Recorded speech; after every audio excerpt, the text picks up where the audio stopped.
African extraterrestrials have alien genes and blood, part 2, right? O is the oldest blood type. O, you have 4 blood types. 8 blood types. O, A, B, A, B. And then you can switch them into 8 different combinations. Now, with that being said, you got these blood types from your parents' genes. Genes have a way of representing a bit of genetic history. Type O blood type is said to be the oldest blood and shows a connection to the hunter-gatherer creatures. Now, there were no hunter-gatherer creatures because we were advanced back then and we existed within an advanced form.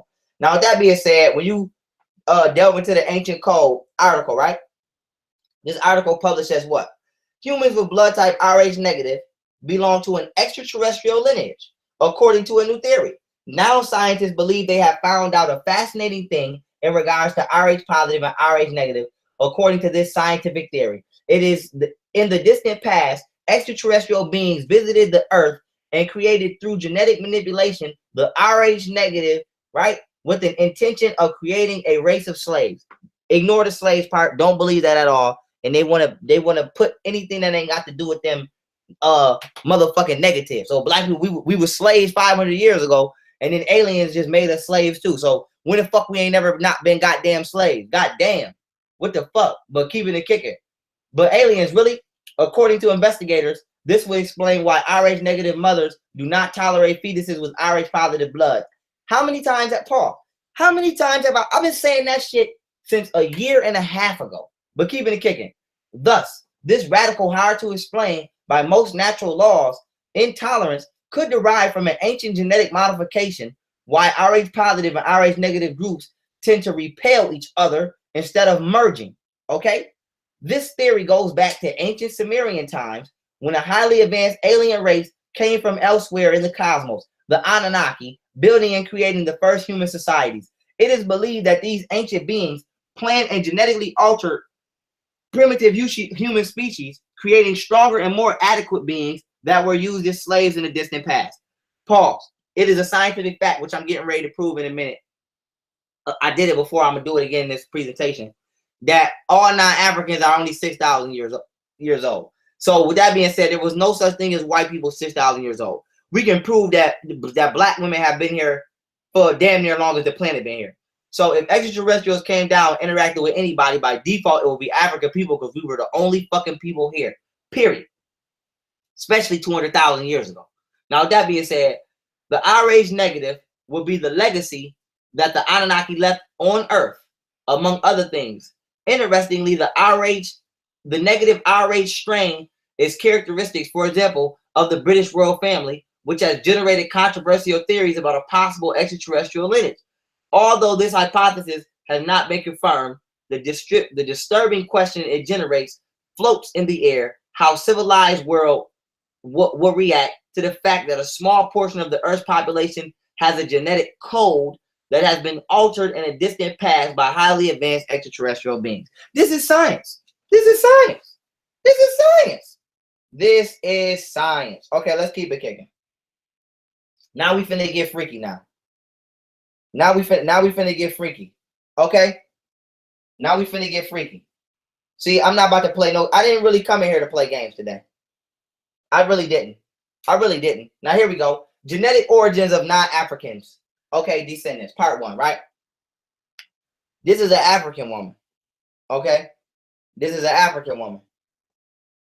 These are Aboriginal melanated entities who, I want to say the name of the island was Bushwan or Bushman, something like that. I'm mad it's leaving my head right now. But they're from over there by China, okay?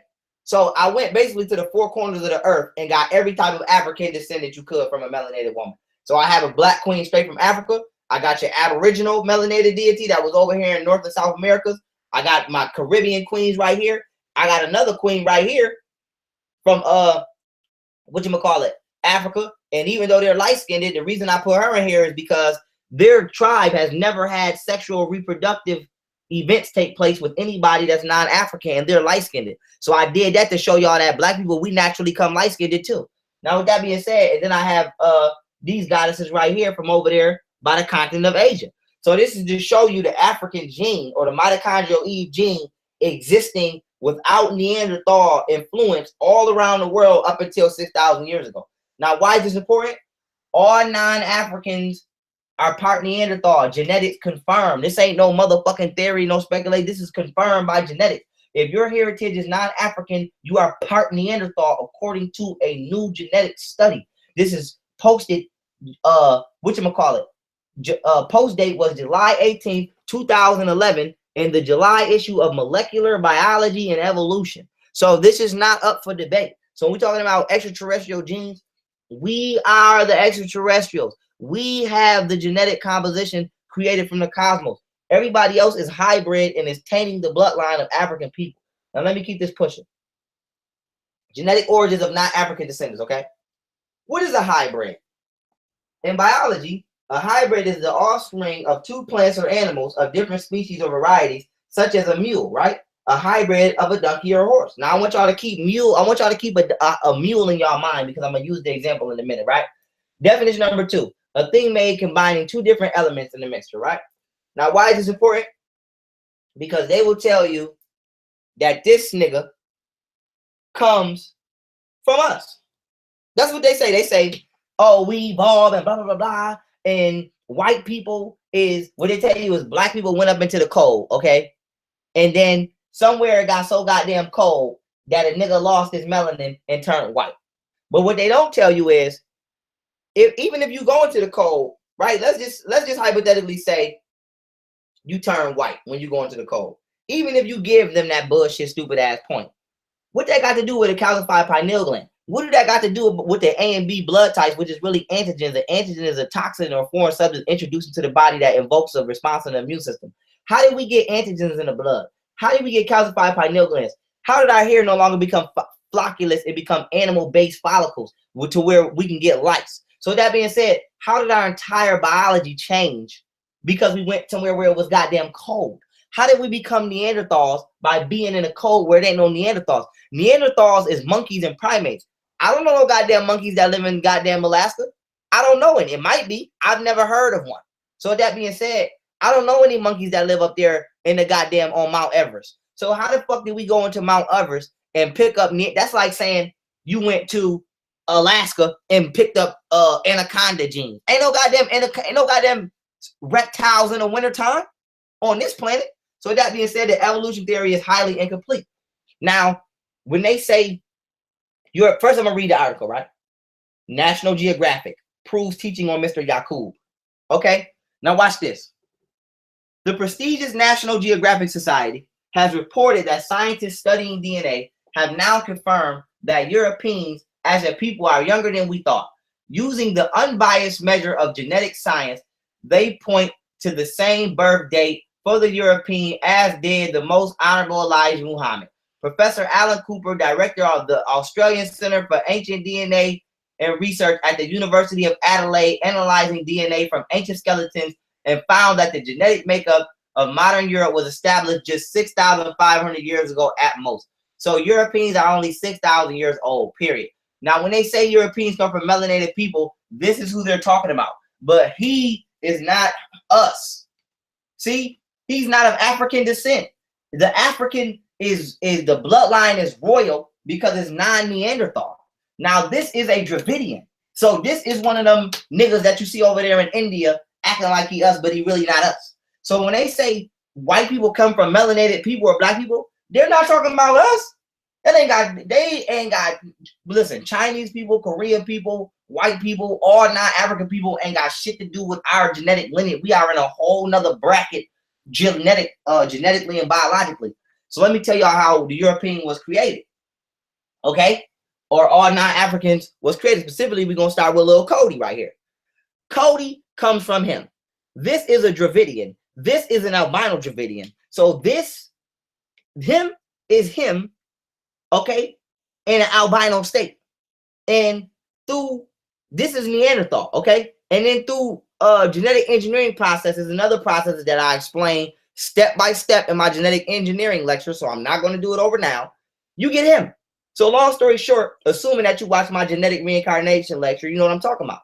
So assuming that you watched it, Cody comes from him. Cody ain't got shit to do with us.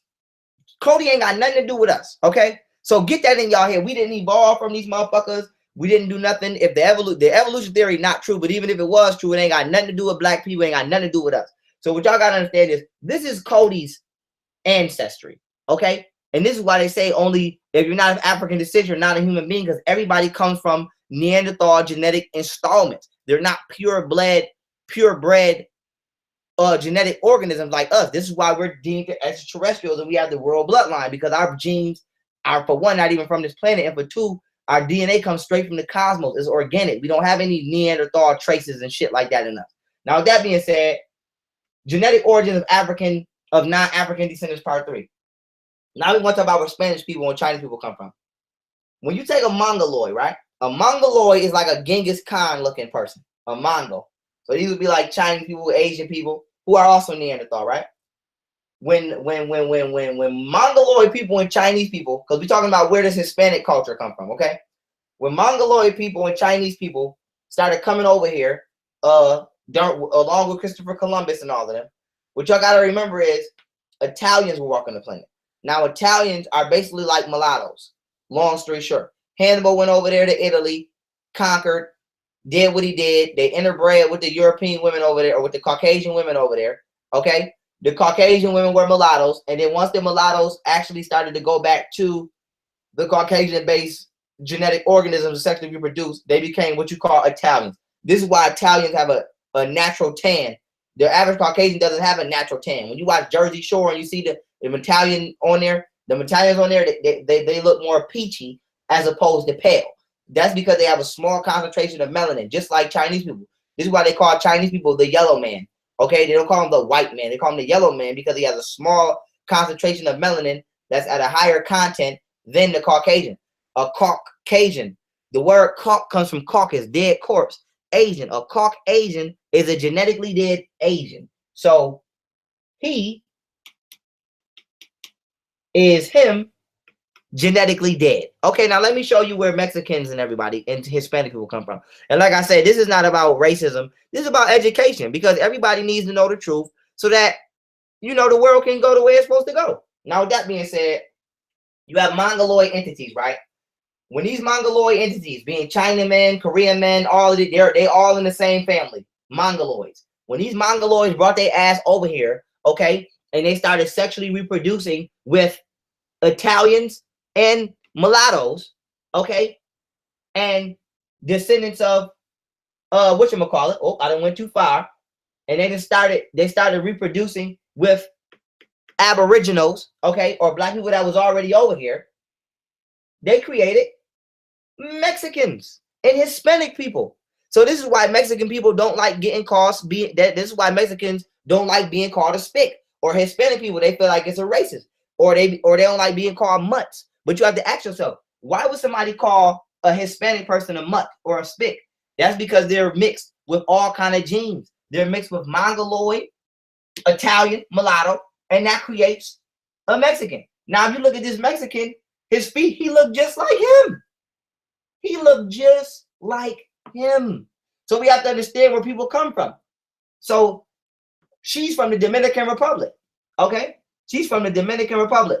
She's Hispanic. Now, why is this important? Here we go. We got the Puerto Rican princess, right?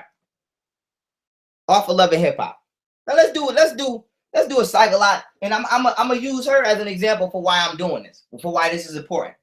She called herself the Puerto Rican princess, right? And this is not to gun the queen down. The black woman is God. We love our women, and in doing so, we have to pave the way for truth, right? So this is the Puerto Rican princess, right? Now it's not shit Puerto Rican about her at all. Puerto Rican is an ideology. It's a cult. It's not a. You can't be a Puerto Rican. Now, with that being said, he, as I just showed, has ancestral descendants from China and from that area, Mongolia. So with that being said, he's a Mongolian genetically and an Italian. So now with that being said, why is this important? Chinese people don't claim to be no goddamn Hispanic. So if we was really talking about getting our heritage from our ancestors, we would understand that our ancestors don't have any association with the shit we do today. And I want to prove it, right? This is Italy. This is Spain. Now, Italy is 17 hours and 57 minutes away from Spain. So damn near one whole day away to travel, right? Now, why is this important? Spanish, the Hispanic language, was created in Italy. It wasn't created in Spain. So now you speak Spanish and you claim a culture to where the language and the tongue that you use is not even from the goddamn geographic location that you claim. So now, for one, you speak a language that actually comes from Italy, doesn't even come from Spain. Now, that's one. Then for two, if a Mexican lived in Mexico, why is he speaking a language of somebody who's way the fuck on another continent? I'll tell you why.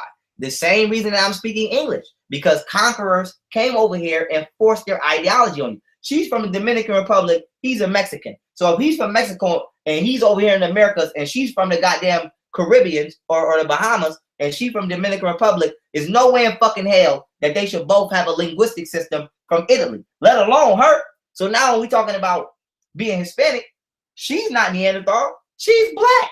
She's of Africa. She is from African descent, but she believes that she is from where they from, because we are ignorant to genetics and blood types, and we are ignorant to the existence of extraterrestrials, which causes us to be ignorant to our true origins and the sacredness that lies above us, that lies within us. The African blood type, specifically the black woman blood type, should be worshipped, it should be protected, and it should be upheld in its purest extent and form, period.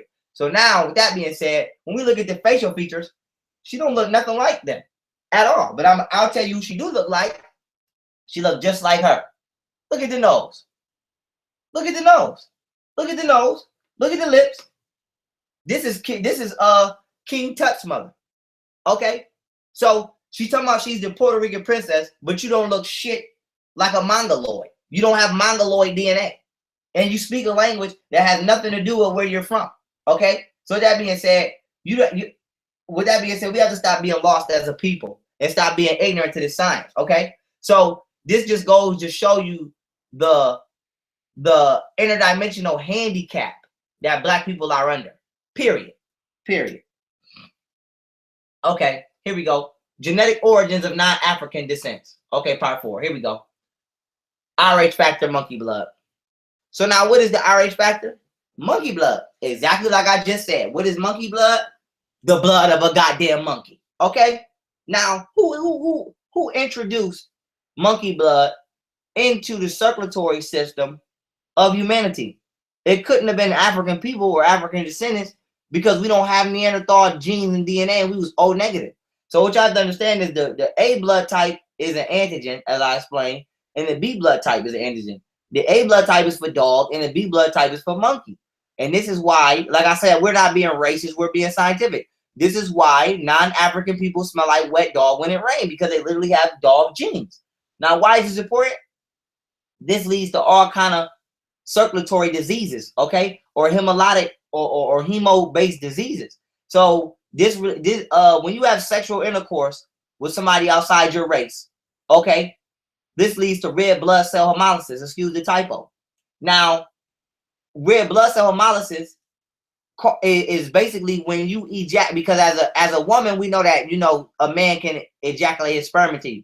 But as a man, a lot of men are ignorant to the fact that your penis not only pushes, but it contracts. And when your penis contracts, it sucks in oxygen, or if you're in the vagina, because you're in the process of sexual intercourse, you suck in bodily fluids. So the penis intakes substances just like the vagina. So with that being said, whenever you have sex with somebody, okay, you are trading blood and sperm fluids, blood and semen fluids.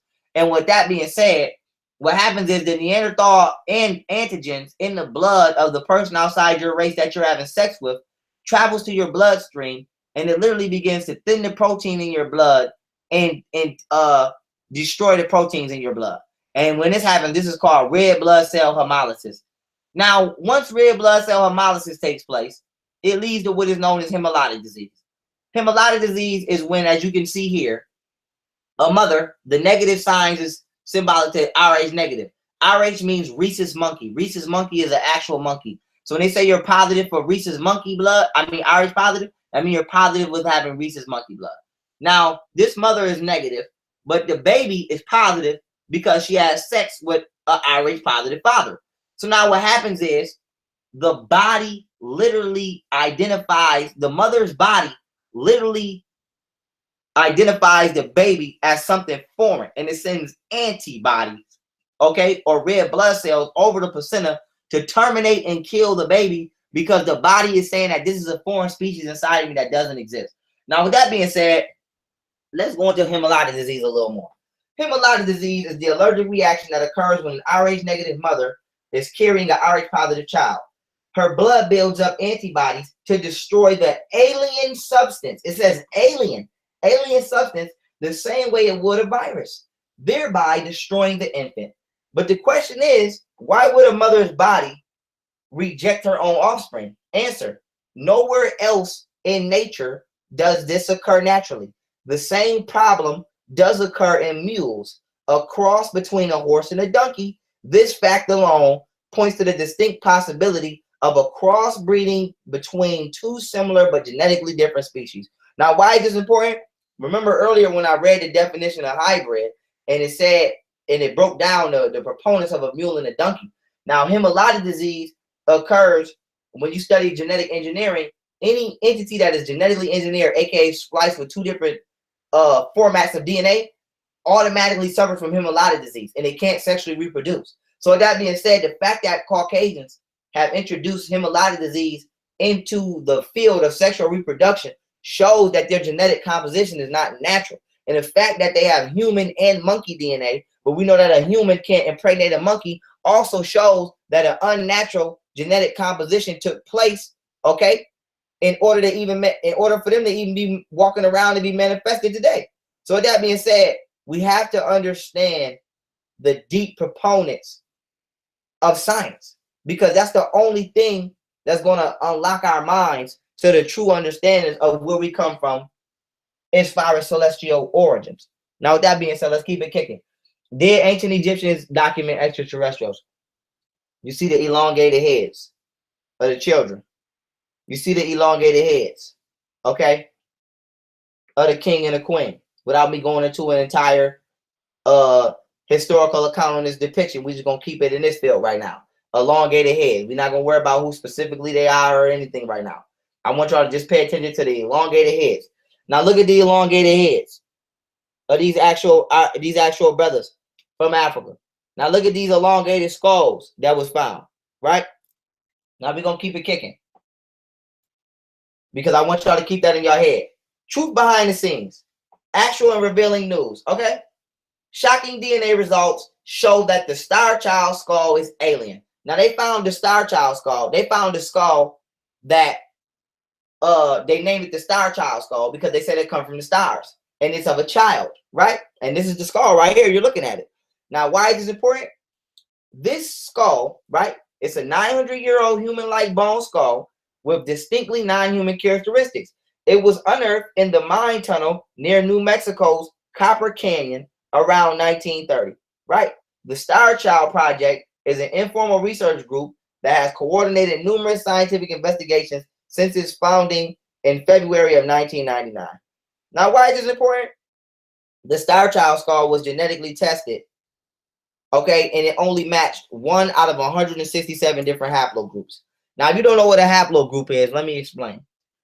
A haplogroup out of the 167 different types is basically the different genetic possibilities of children that can be sexually reproduced, or genetic material that can be organized through sexual reproduction of all the people on the planet. So let me give you an example.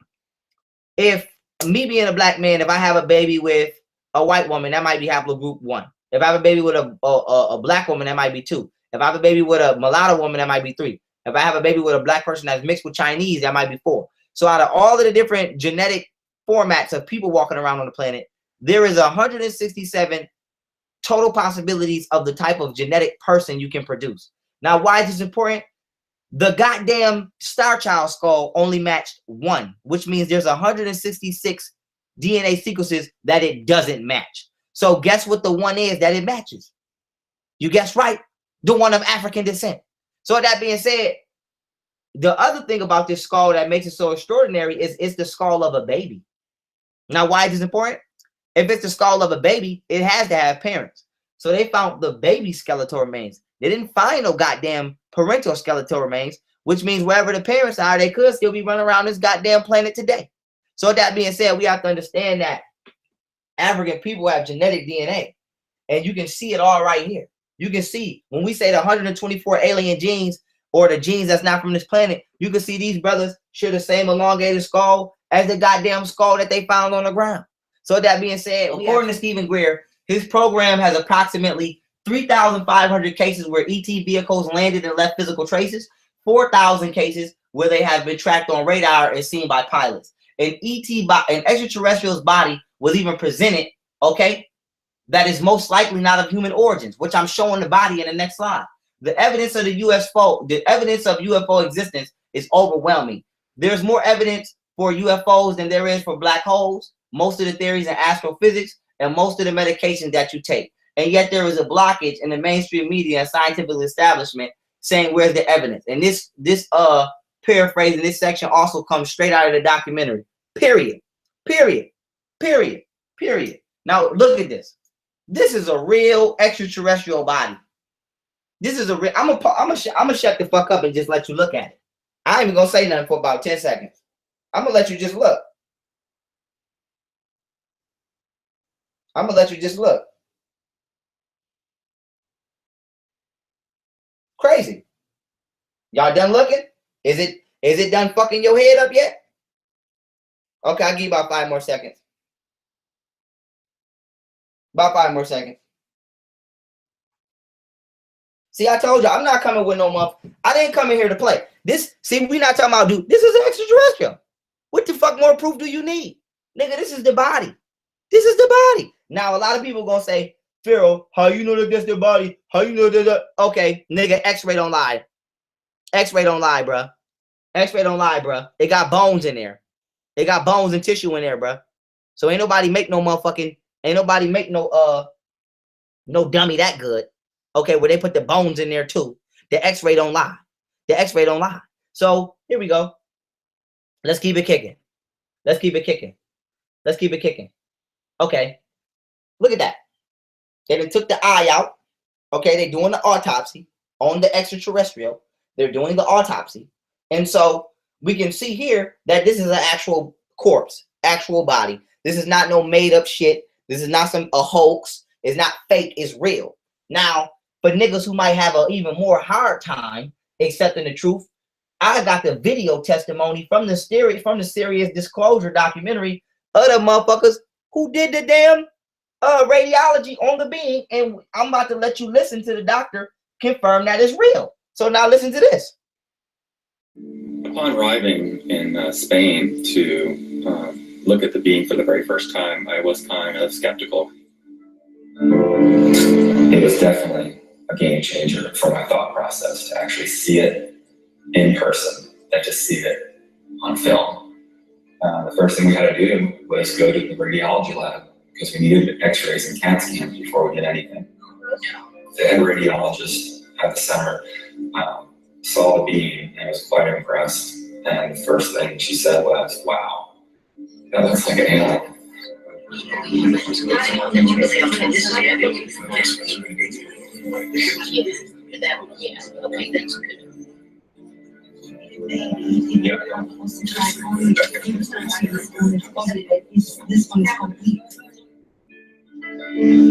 when the CAT scan images started coming up on the computer, it was just profound. And I saw inside the bone, and I saw, organs and lung material, brain material. I knew that this was not a hoax, it was not fake, that this was actually some sort of living creature. Okay, nigga. Okay, niggas. Do y'all do? See, we here to kill the skeptic, and I'm bringing it back. He said lung material, bone material, okay? Structure, okay? So with that being said, look at, this is an actual being. An actual being with a skeletal system, with bone material, with organs, okay? With lung tissues, okay? So it was living at one point in time. So this is what people understand. Fantasy is reality, and reality is fantasy. The shit that they tell you ain't real. They said giant squids wasn't real for the longest. Them shits is real.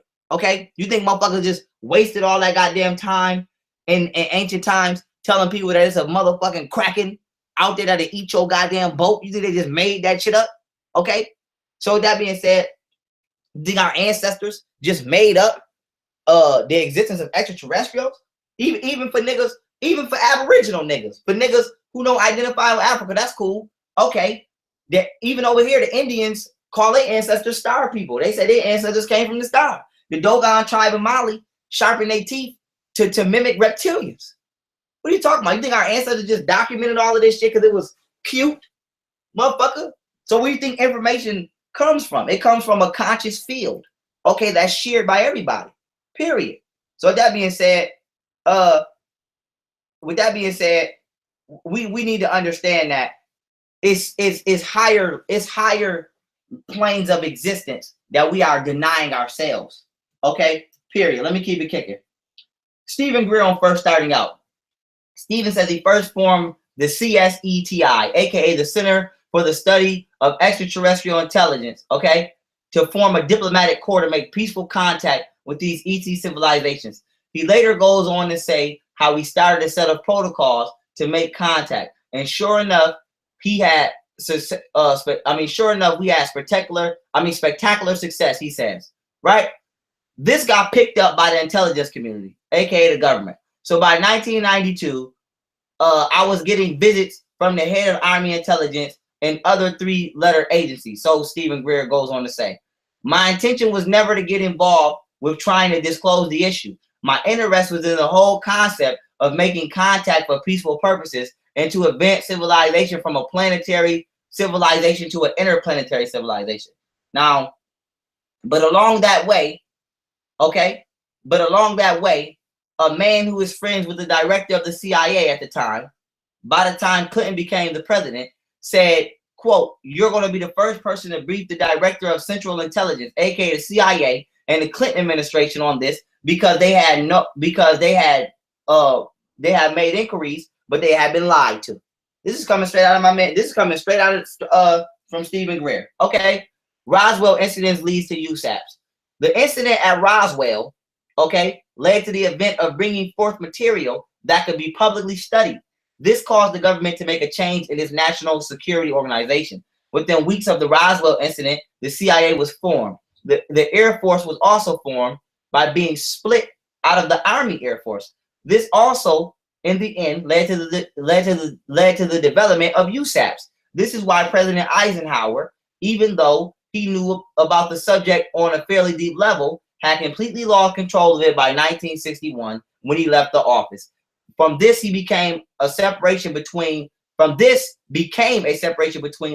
national security and deep black programs that are unacknowledged. Once again, this is straight quoted out of the documentary. Now, a USAP program stands for Unacknowledged Special Access Program. And these are programs that are actually considered black programs. They're not monitored or overseen by the government, the president, the Congress, or anybody.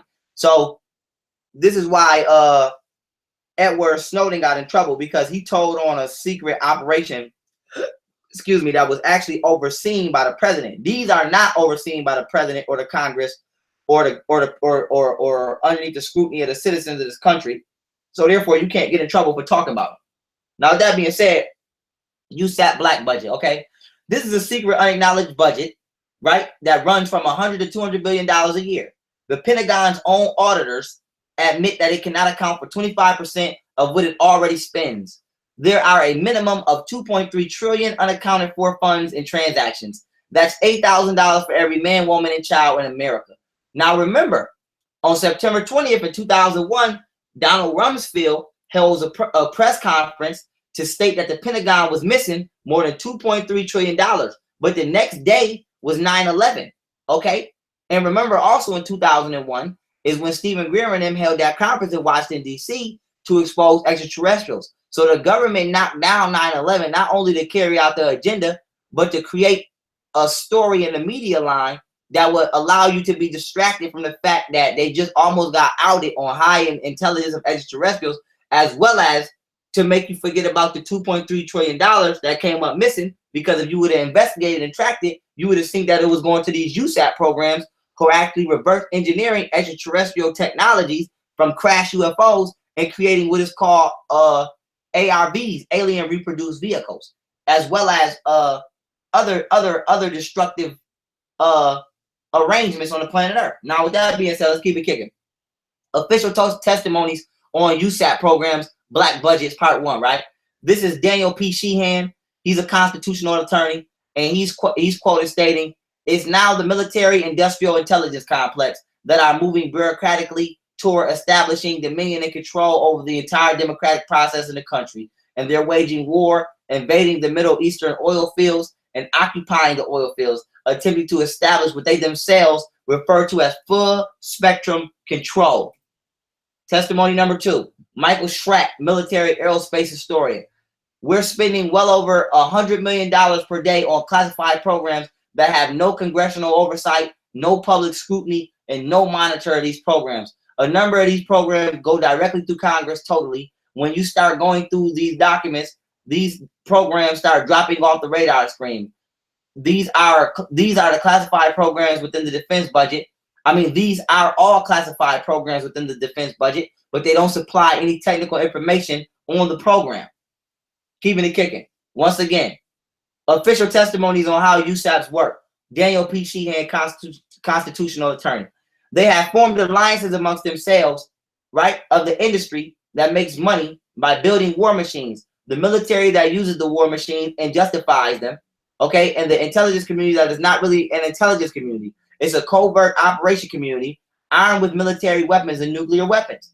And they are trying to push boundaries now of establishing their dominion and full spectrum dominance over the planet." Okay, the president and Congress in regards to USAP. Because if all of this shit is going on, we got to assume that the president and the Congress know, right? Well, Stephen Greer, you know, when speaking on the above issue, said, "If people think the Congress and the president actually have a handle on this, they are gravely mistaken. They do not. This is where we get into the structure of secrecy. There is secrecy that is legal, which is being managed by the president, the Congress, and the intelligence community, and that the intelligence communities know about. And then there is secrecy that is illegal, being the USAP, aka unacknowledged special access programs, because they are not overseen by the president, Congress, etc. Stephen was once told by the former director of CIA named James Woolsey. James Woolsey told Stephen Greer at a conversation they were having one time, he says, quote, "I already know this is real in regards to the extraterrestrial phenomena," but he said, "But why am I, the CIA director, James Woolsey, and the president of the United States not being told anything about it?" So before we go any further, what we need to understand is that, you know, the problem is deeper than the government. There's a shadow government, which I broke down in one of my YouTube videos, that due to my research is ran by extraterrestrials, that actually is what we would call the elites. So the president, when we talking about, we already knew the president didn't run shit, but now we know how and why. So with that being said, these USAP programs are actually causing the destructional influences in the world and using the meat and the ones controlling the media, and they don't even give access to the president or to face law enforcement agencies like FBI, CIA, etc. to certain people if they're not down with the program. So what people don't have to understand, what people have to understand is this is shit that you see in movies. This is shit but this is real shit. It's like 007 where he had never met the dude who was actually the agent, I think it was called Spectrum. He actually ran Spectrum, and it was like he had never met him. That's exactly what this type of shit is. It's a government within a government. And these are the people that are hiding and controlling the flow of information, period, from the public. Now, that being said, USAP basis document. This is an actual document containing all of the bases. So you got like Royal Ops, Cosmic Ops, Majestic Ops, Comet Ops, Cosmic Ops, Elite Ops, etc. These are all of the unacknowledged special access programs bases, right? This is from the Central Security Service, status classified restricted subject matter, Special Security Advisory. This document is from July 28, 1991. Okay, and this document is dated July 28, 1991, right? And it lists all the compartmented operations ran out of the Nellis facility. The Nellis facility is wrongfully called Area 51 by the public. So that area that you call Area 51 is actually known as the Nellis facility, Nellis. This document was given to Admiral Tom Wilson, who was the head of the intelligence, for the Joint Chief of Staff. Admiral Tom Wilson, after being given this document that I'm showing you with all of these USAP programs, called one of these departments asking to be briefed on his activities and was told he doesn't have a need to know. These programs do not care about one's rank and position. They only care about where you go along with their agenda. Now, let me show y'all how critical this is. This document has a list of all of the undercover operations that was going on underneath the government nose, right? Now, let me show y'all who the fuck the Joint Chief of Staff is if you don't know. The Joint Chief of Staff is a body of senior uniformed leaders in the United States Department of Defense who advise the President of the United States, the Secretary of Defense, the Homeland Security Council, and the National Security Council on military matters. Now, at the time, Tom Wilson was the head of intelligence for the Joint Chief of Staff. So Tom Wilson's job was to advise the United States Department of Defense, the President of the United States, the Secretary of Defense, Homeland fucking Security, and National Security. So he is in charge of all of these major law enforcement agencies, and he made a call to one of these goddamn operations, and they told his ass, you don't have a need to know. How the fuck you tell the Joint Chief of Staff that he don't have a need to know about what the fuck is going on as far as the security of this country is concerned? So this goes to show y'all how out of control these motherfucking USAP programs have grown. So when we talking about the extraterrestrial phenomena, it get deeper than deep. So I want y'all to understand how detrimental this shit is, okay? And this is an actual document listing all of the bases, right? From that point in time. We don't know where they moved and located to because niggas is always late. So that document is from that century. It's 2017 now. Now, that being said, Bill Clinton on the UFO disclosure. According to Stephen Greer, within a couple of months of him briefing the CIA director, right, he got a visit from one of Bill Clinton's good friends in his home who says to him, we love what you're recommending, being that the president do executive orders to declassify and bring all of this information out. They really think that it's a great idea, but the president won't do it because it's dangerous. So Steve Greer then said, well, he's the president. If he didn't want to be the president, he shouldn't have taken on a responsibility and sworn an oath to the Constitution. Bill Clinton's friend then said to Stephen Greer, yeah, but you don't understand. They don't think that they can protect the president. They're concerned that he may end up like John F. Kennedy. Now, my point is this. I honestly wouldn't give a damn, because if you are the president of a country, this is your nation, you should be able to risk your life and tell the truth for your nation. I love my family. I love my household. I will put my life on the line for my household. So that being said, people got to stop taking positions that they're not ready to fulfill. But then for two, this is a damn shame when you got the government and you got the Secret Service and you got all of these agencies not feeling confident in their ability to protect the president of the United States from the fucking USAP program. It's a shame when you got the Joint Chief of Staff can't even call and get no information on these programs, and you the goddamn Joint Chief of Staff. So now we have to ask, how much power does the government that we see on the surface actually really have? Now, with that being said, the assassination of Marilyn Monroe and JFK.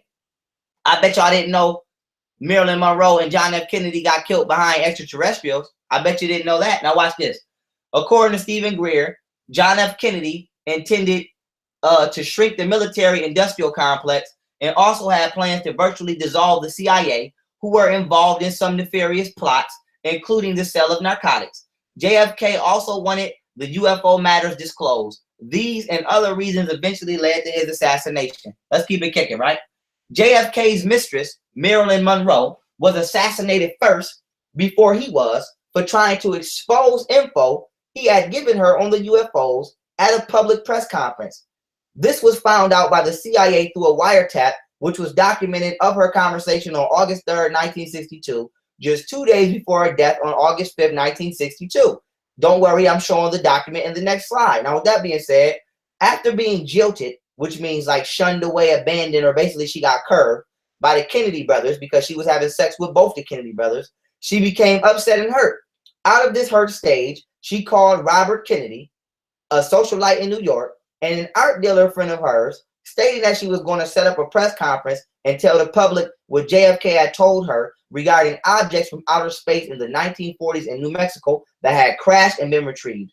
36 hours after being wiretapped, Marilyn Monroe was found dead from an overdose. When Stephen Greer shared this info with Burl Ives, an Academy Award-winning actor who's also a 33rd degree Mason, he was told by Ives, Marilyn Monroe and I knew each other very well, but I can tell you this.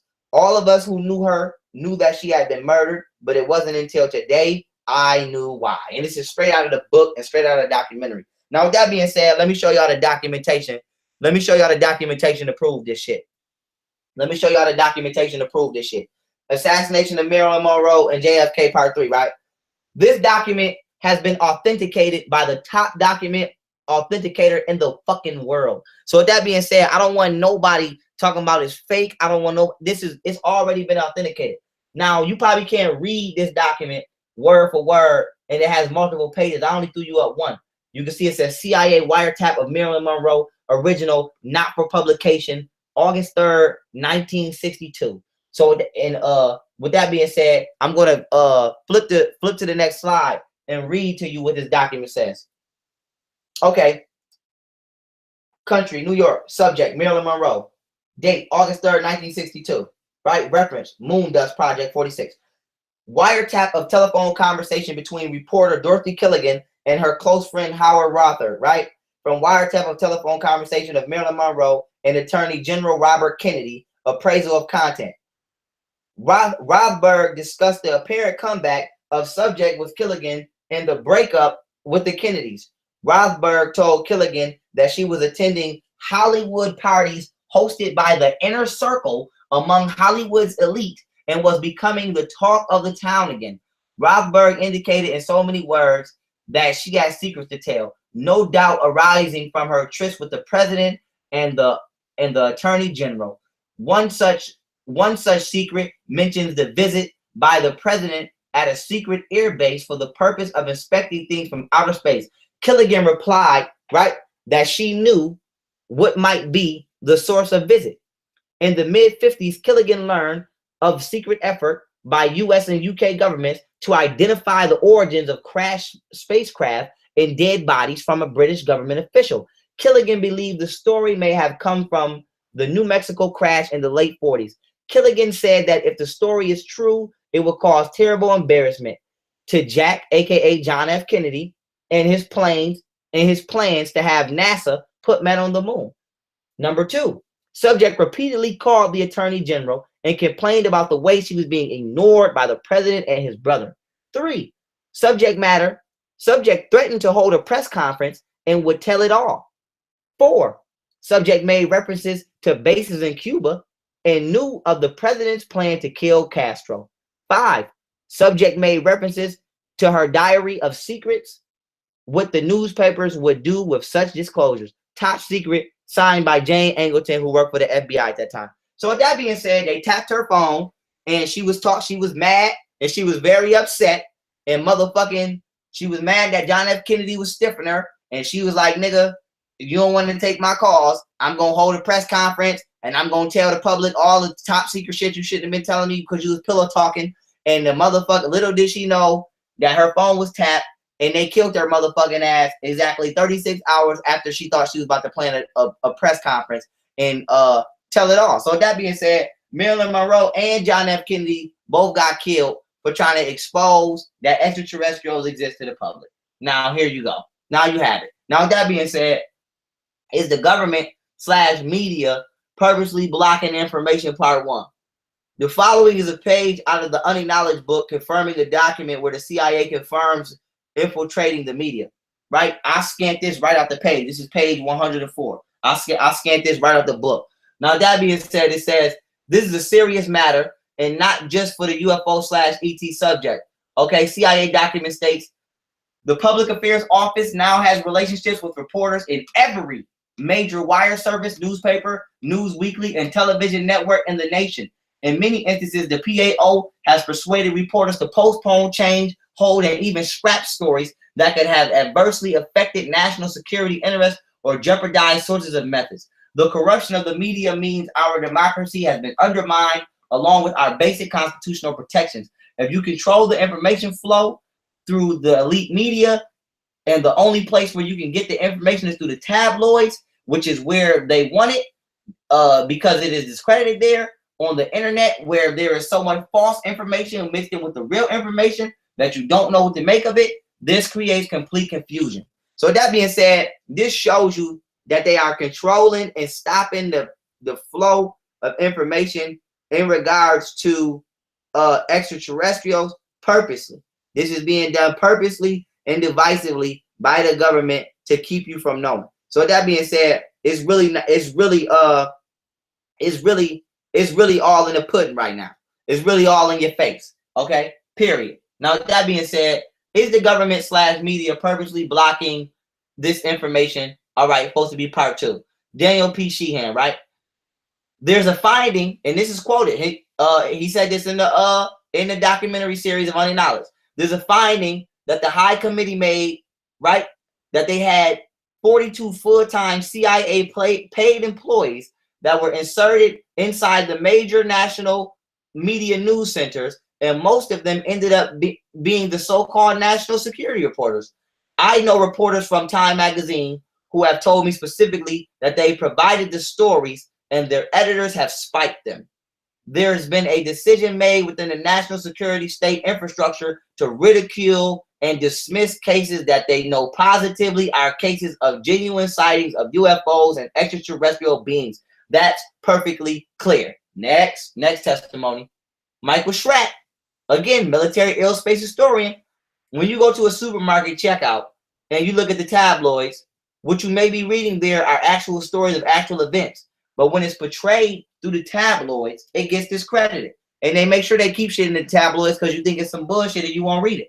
Now, here we go. Project Blue Book was an operation set up by the government in 1952 to assure the American public it was looking into the UFO matter. Meanwhile, they were ridiculing and making a mockery of the situation through the media, using the operation to debunk and disprove the subject matter from the public. Dr. J. Allen Hynek, who you see over there in that picture to the right, eventually came clean and said he was there to debunk these cases, not to get the truth to the public. Dr. J. Allen Hynek was born May 1st, 1910 in Chicago. He died April 27, 1986 in Scottsdale, Arizona. Period. Let's keep it moving. How are ET bodysuits and spacecraft manufactured? According to Stephen Greer, the way the extraterrestrial suit is made is they stand into an energy field that has a set resonance level and it materializes around them. And it comes off the same way. Okay? The UFO is entered and created the same way as well. It's called infra-ultrasonic manufacturing, which I'll show on the next slide. The way it works is imagine going beyond the speed of light and even beyond the 0-point energy field and creating an architectural blueprint of a spacecraft on this level of vibration, which is voidless energy set in motion to become physical upon through the vibratory guidance of its user at that time.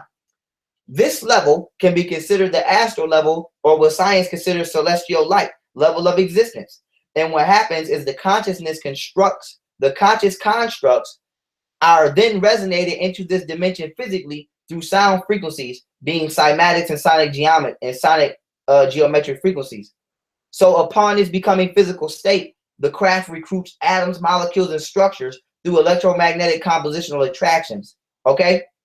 Not hand-to-hand manufacturing. This is why all UFOs are seamless. Government ARVs, aka alien reproduced vehicles, have seams. Note, the elements in the extraterrestrial crafts are so pure that even in the vacuum of space, they cannot be manufactured. All literature on these beings and crafts, after being retrieved, are consistent in this same report. The crafts are also composed of nanobiotechnology, giving them the literal quality of consciousness. The craft itself has the consciousness of its occupants, particularly the head or captain of the craft. Military testimony confirms that during the craft retrievals, the craft will be trying to heal itself. So the craft will be, whenever the craft get damaged, it heals itself the same way your body heals itself, as if it had a scab. Let's keep it kicking, right? How are ET bodysuits and spacecraft manufactured? Part 2. infra ultrasonic manufacturing. Infra means below, right? And the etymology of the word infra means below. Ultra means beyond, okay? The etymology of the word ultra takes you to the Latin origin ultra, which means beyond. Sonic is denoting, relating to, or of the nature of sound waves. Etymology of the word sound. All right, ultrasonic, when together, definition is of or involving sound waves with a frequency above the upper limit of human hearing. Now, remember way in the beginning of this lecture when I was talking about trans dimension, and trans is what? Beyond dimension is measured. So infra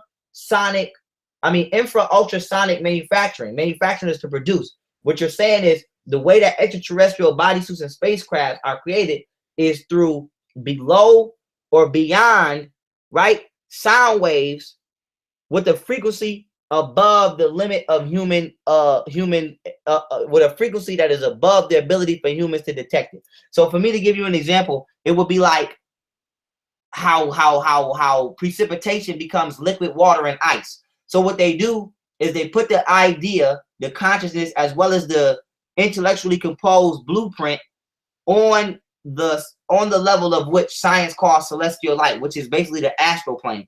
And that's the plane where everything vibrates into existence. And then what they do is they have the actual conscious idea materialize itself on this plane. So they're using sound and light the same way that our bodies is nothing more than light and sound. The sun, the same way that, see, when you understand how the sun came into existence in the sky, you understand exactly the level of intelligence that they've tapped into to create, their vehicles manufactured. The sun was vibrated through the through radio waves. Radio waves are what? Electromagnetic signals carrying sound messages. So they're using radio waves to create and comprise and manufacture conscious attire as well as craft, the same way nature uses sound to produce anything that you've ever seen with your own two eyes. So it's really not a difficult science to comprehend. You guys just understand the science of the universe. And for that, we go into 0-point energy. Now, what is 0-point energy? 0-point energy is the fluctuation of electrical field energy embedded within the fabric of space, okay? It is found at 0 degrees, which is not only the temperature of space, but it is the degree in which molecules stop movement. It is at this point where energy is infinite and its source, infinite at its source, and can be accessed bioenergetically along with technologically, okay? So now let's keep it kicking. UFOs and 0-point energy testimonials, part 1. Dr. Hal Puthoff. So-called empty space isn't really empty at all. It's actually full of energy. So instead of being like a quiet, empty lake, it's more like the froth of a waterfall. You don't know what froth is? Froth is like that foamy, white-looking stuff when you look at the bottom of a waterfall. So let's keep it moving. 0-point energy testimonies, part 2. Mark McCandlish, who's a military aeronautics illustrator, right, said the amount of energy in a cubic centimeter of space is 10 to the 26 power exponent. It's 10 to the 26 power exponent. So that being said, when you do the calculations on that, that's enough energy in a coffee cup to boil the oceans of the earth away in the steam. So now let me give y'all the science, right? Because my brain was jumping to the science before I could even get the sentence out, because I was so eager to get the damn knowledge out. This is a cubic centimeter. Do you know how small that is? So it's enough energy in here that if you was to take the amount of energy within this measurement of space, this small ass cubic centimeter, and put this shit in a coffee cup, you could boil all the water away and all of the oceans on the planet Earth into steam. Do you know how much goddamn energy that is that's being harnessed? Okay, that we could be harnessing. Every cubic centimeter of empty space contains more energy than the total energy of all the matter in the known universe. So every square centimeter or every cubic centimeter of space contains more energy than all the amounts of space put together. So there's infinite energy in every cubic square centimeter of space. We just got to tap into it. And this is what we're not being taught to do. Even when you talk about people doing chi, or you talk about people that's like Buddhist monks or people that's reaching extreme feats, all they're doing is tapping into 0-point energy, and they're bioenergetically commuting that energy.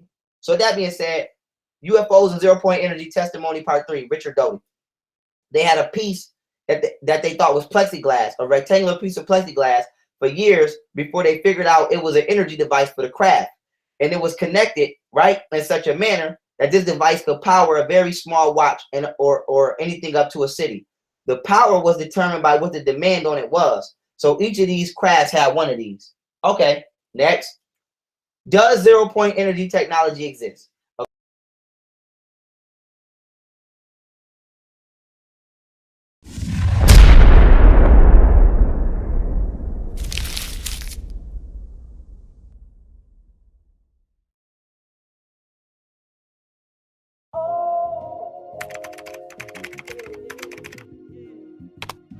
Peace, family. Welcome to YoungPharaoh.net. Subscribe now for exclusive access to me and all of my content for things such as lectures, Pharaoh Live Universities, children's videos, radio interviews, behind the scenes and documentaries, and much more. Be sure to subscribe now, family. Also, don't forget the internet YouTube promo code, which is YouTubeYP. Internet for a discount off your subscription. So with that being said, family, you get exclusive access to me and all my work. And as I continue to grow, I want y'all to grow with me. So with that being said, family, YoungPharaoh.net, subscribe now. Also follow me on social media, family. Instagram at Pharaoh_Allah, Twitter at Pharaoh_Allah, Facebook at Young Pharaoh, and subscribe now to my YouTube channel at Young Pharaoh. And with that being said, family, I'll see y'all in the classroom. Peace.